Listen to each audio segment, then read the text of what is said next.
You know, in a political season like ours, it is only natural to have dust and mud thrown up in the air for a purpose. A civil society organization, Budgit, has accused members of the National Assembly of diverting public funds with phony constituency projects.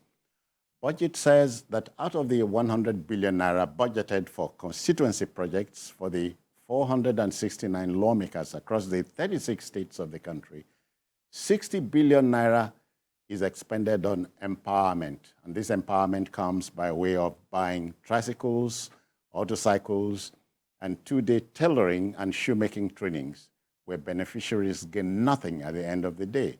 Now, to the organization, the whole empowerment gambit is a ruse to, and a bogus way of diverting public funds. Jide, here we are. Yeah, and the truth is, in an election year, you will expect that there will be a lot of money, stuff like it. Money spent on things like this, empowerment, buying keke nape for people, buying sewing machines, and sometimes even refrigerators. They share refrigerators to people. But for constituency projects that compete with the Federal Ministry of Works and Housing for the funds that are not really there, you will expect that money will be spent on projects that are long-lasting, like roads, like even hospitals, things that are enduring in nature, that year on year you will see them and you will remember that it's this particular lawmaker that facilitated the siting of those projects. Even schools, for example, in my hometown, for example, you see the state of the secondary school in the town. And that secondary school is the first in the local government. It used to be a district. It's the first, and it came about through communal efforts. All right. But if you see the state of infrastructure in the school, you will burst into tears. As we speak. Yes. Now, the ideal thing is for lawmakers from that area to say, look, this school shouldn't be in this decrepit state. Let me do something about it. Spending 60 billion naira on empowerment, on things that sometimes they even sell those things off. You give a motorcycle to someone, the next time you see him, he has sold it off. We should be talking about tangible and enduring projects. Like the school, for example, you can say, okay, you are building language laboratory for maybe a tertiary institution in that in your constituency. Maybe they have a polytechnic and their mass comm department is just struggling, to put his foot on the ground. You can say, okay, I'm building a language lab for the mass comm department of this polytechnic in my community. People will appreciate it. Yeah. That will be helping even TED Fund, so that TED Fund can then spend his money on other things like research and the rest. But is spending billions of naira on empowerment items. I've even seen, I think there was a lawmaker that donated wheelbarrows to his constituents. Spending billions on empowerment, freezers, generators, freezers, hair dryers. Those they don't last. And in my view, they should be setting up even skill acquisition centers with the money at their disposal. The skill acquisition center will yield a lot of young people Multiplying effect. Yes, who will have been trained and they can stand on their own. Yeah. They don't have to rely on government. You know, the sort of thing that NYC now does. You know, during our time, the NYC was not doing that. But they now do it. They're teaching people skills so that they don't have to be looking for white-collar jobs all over the place because they are not there. Yeah. Yusuf, you are wondering why now for budget? Is it because it's an election year and so on and so on? No, I don't think so. Because if you have followed budget over the years, it usually comes out either around December or January every year. And consistently, every year it has always been like this, whether election time or election year or not. What I've seen is this thing we call constituency projects. When you trace the history down, it's strange to us until I think 1999, and when this idea came up, I think it was meant to get the buy-in of the federal lawmakers and all that. And before you know it, it became a conduit pipe for stealing public funds. You remember Jubril, that young man from Kano, the lawmaker from Kano, when he raised the alarm at that time. It's a yearly cycle, and now it has become something like a normal thing. And when you look at our budget every year, the National Assembly parts the budget heavily every year. You get my point? Yeah. And you see this president, complaining, but he will still sign it. You understand me? Signs with tears. Whatever, sign either happily or reluctantly. The moment you append your signature, you have signed it. Yeah. And the law doesn't know whether somebody was signing with tears or signing with, celebration. The moment you append your signature, it has become a law because that's the appropriation act for that year. So look at last year, look at the year before, year in, year out. Under this president, it's the same story. The president before him, it was the same story. The president before that one, it was the same story. So since 1999, it has been a terrible, tool for stealing, the Commonwealth, and both in the two arms of the National Assembly. So it's not limited to the National Assemblyman you talked about was Ahmed Lawan. No, not Ahmed Lawan. It's Jubril. Okay, Jibril. Who loves to wear white, Okay. From Kano. I can remember his face very well. Yeah. He raised the alarm at the time, and I think Dogara Yakubu was the speaker at the time. He was in charge of, I think, appropriation committee or something like that, and he raised the alarm that I think is it not 40 billion or 20 billion that some people are marked for just the principal officers. Then he realized that some standing committees also earmarked, and that became, a national uproar. But at the end of the day, I think he recanted, and before the stealing continues, and it continues to get worse and worse and worse. And Nigerians seem to have, resigned to faith that there's nothing they can do. So when you look at what is happening, it's so sad. You see duplication of projects. I talked about budget padding. So when budget is padded through this guy under the guise of we'll do constituency project. So you now see that beyond the federal lawmakers, we have people in the ministry, in the department, in the agencies that work in cahoots with our lawmakers. So it's all of them to steal the Commonwealth. So they steal our money every year, and it seems the executive seems to have become, hopeless and helpless, incapable of handling it. So budget has raised dust. So what next? The culture has to change. And when I talk about the culture, I'm not referring to the lawmakers alone. Some of our young people do not even want to get involved in anything that is grueling in nature. For example, a lawmaker tried to cite a mega farm in his constituency, and they told him, no, bring money, just after money. They said he should put his own children in the farm. They are not interested in working in the farm.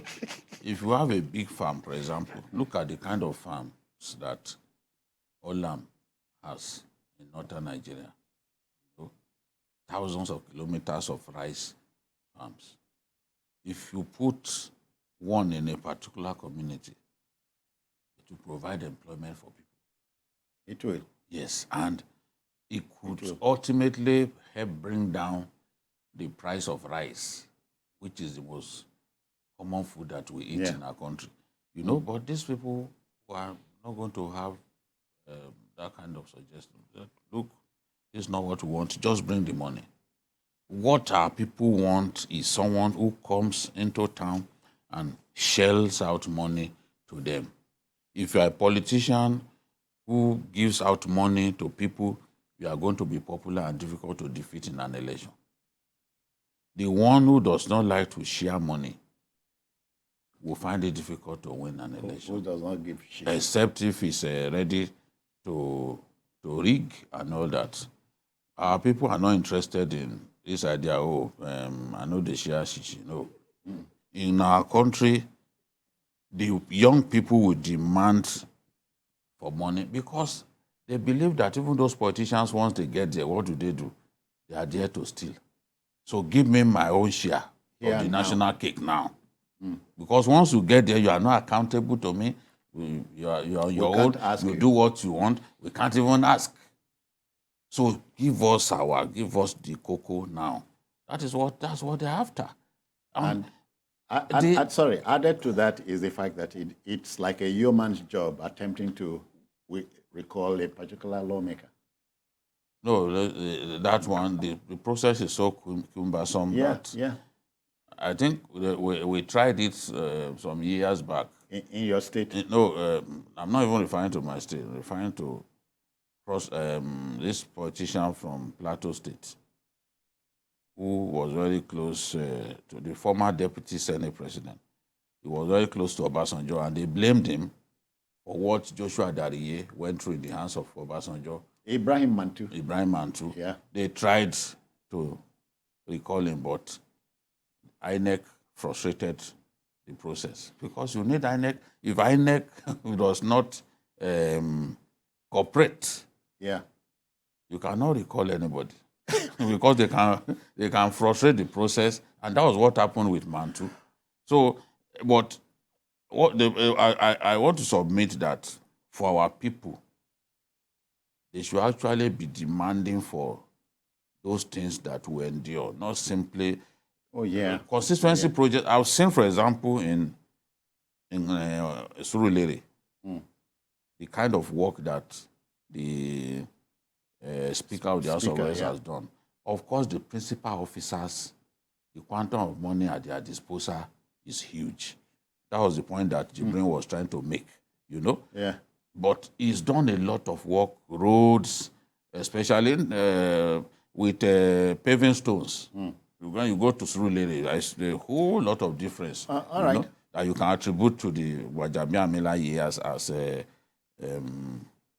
our speaker. The same thing with Binani. It's one of the reasons Binani is popular in Adamawa State. Okay. He's done a lot, But for me, let's see projects that are enduring, that people can point to. That's it.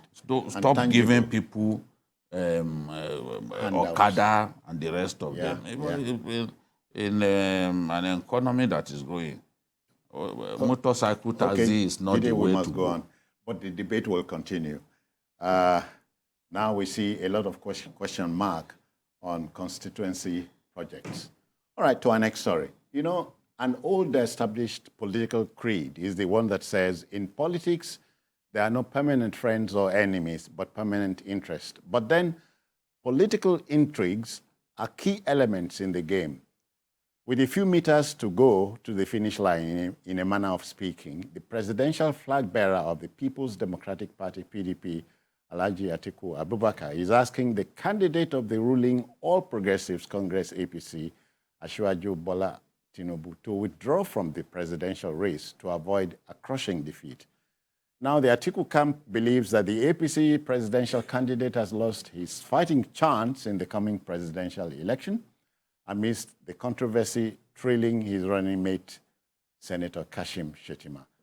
According to British writer of political history, Ernest Benn, politics is the art of looking for trouble, finding it, whether it exists or not, diagnosing it incorrectly, and applying the wrong remedy, Yusuf. That definition is... Is it a laughing matter? He likes to laugh. What a funny definition.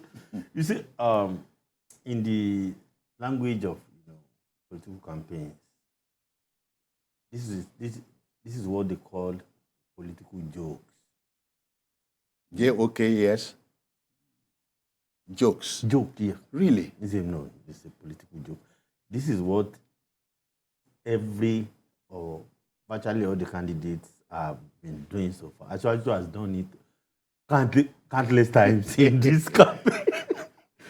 We just advise Atiku, you have no chance in it. You have a serial loser and defeating you again. I'm retiring you. So yeah.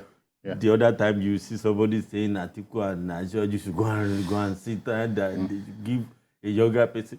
Another day, you see all the front runners, all the contenders should step down, for the pretenders, all sorts of things. And at a particular time, we heard somebody had stepped down for somebody, and the man said, no. See, until the day of the election, you cannot predict what will happen. Anything is possible. Some will plant information that, so person is not as withdrawn from the race. You need to come back. So this is the kind of things we continue to see, because even the person saying this knows 100% in his heart that it is impossible. As long as there is no issue of death, nobody can stop Asiwaju from contesting this election. You get my point? So Atiku himself knows it. Even when Asiwaju said Atiku should not come, Asiwaju knows that to come and contest. So it's a joke. And it's meant for entertainment, They love the theatrics when they are campaigning. They want to make people feel happy, entertained, and all. And those are the kind of things. It reminds me. It doesn't make any sense in the real sense of it. It reminds me of Adams Oshomole in his heydays. All right. Jide, we talk about political histrionics. This must be one of them. Blowing hot and cold. Except that, there is a bit of ironic twist to this advice given to Asiwaju to get out of the race. The PDP spokespersons are in a kind of tight race amongst themselves. Everyone wants to impress the boss. So you see all kinds of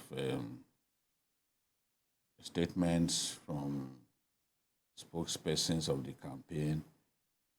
There was even one that I saw accusing Asiwaju of encouraging his aides to be abusing the president. So, and I'm like, what is your business with what happens in their party? If somebody abuses the president, that person is from the APC. Why is it a concern to you that you now issue a statement regarding that, saying that Asiwaju is telling his aides to abuse President Buhari?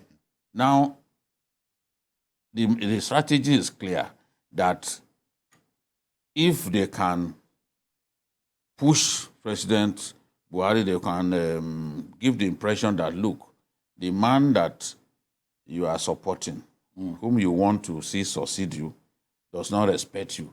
He's telling his people to abuse you.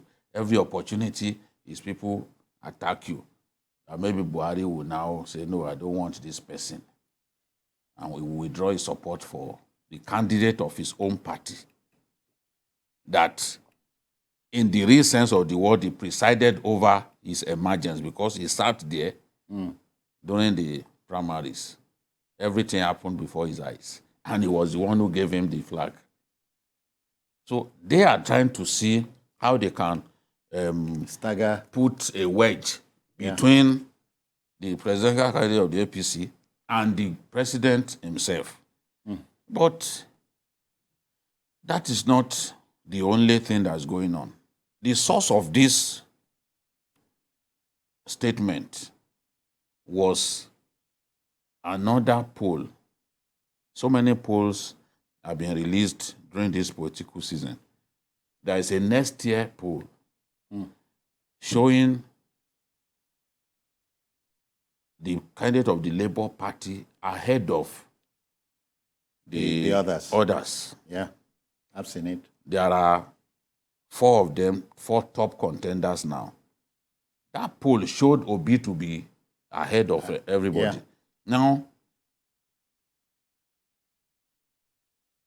the spokesperson of the Tinubu campaign admitted to the fact that yes, Atiku is strong in certain areas.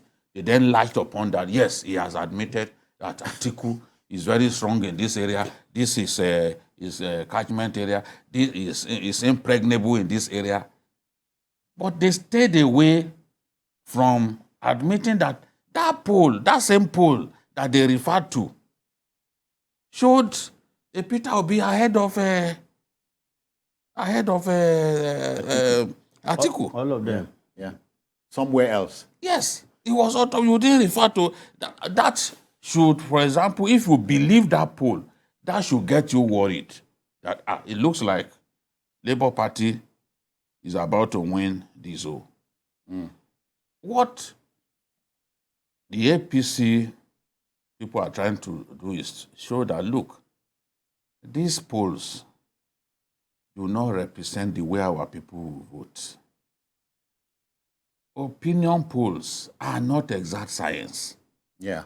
You cannot put too much on it, because we saw how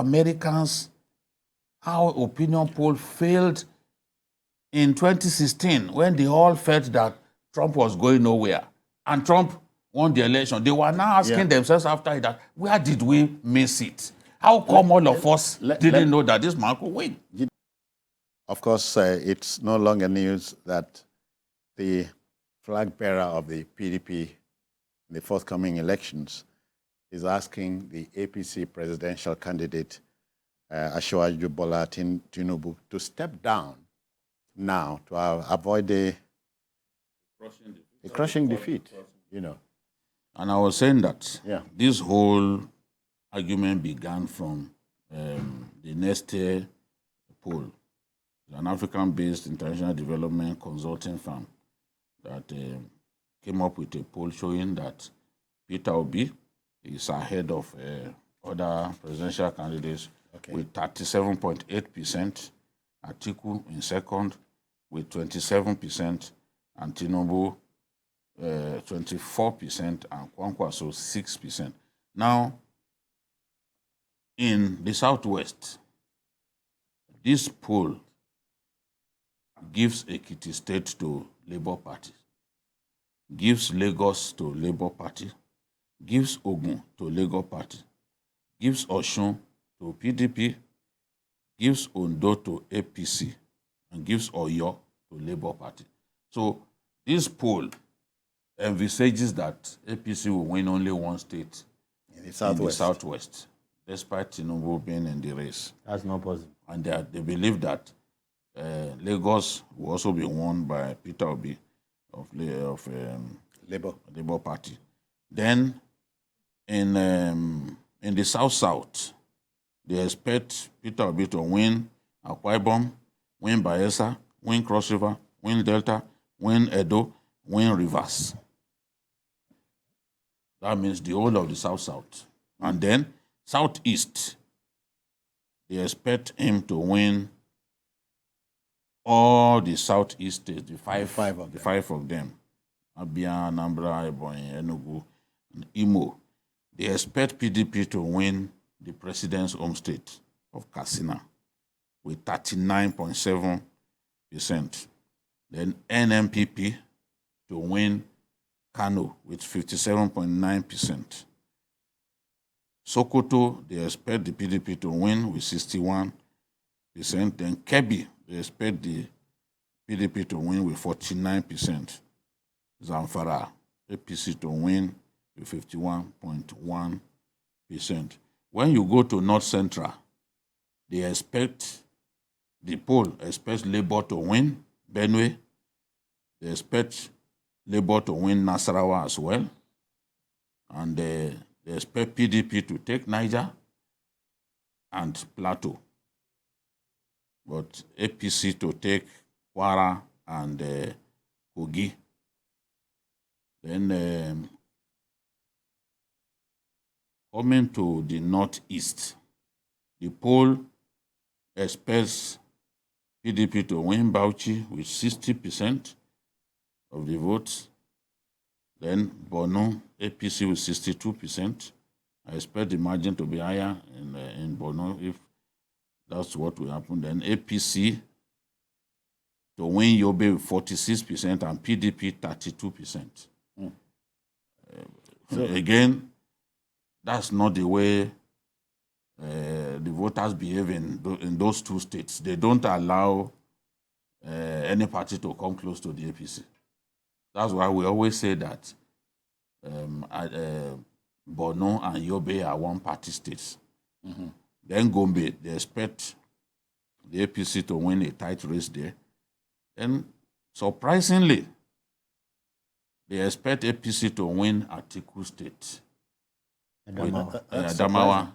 Curiously, too. Adamawa, with Labour coming second with 30.8% and PDP 29.2%, meaning that Atiku will come third in Adamawa State. I was in Adamawa.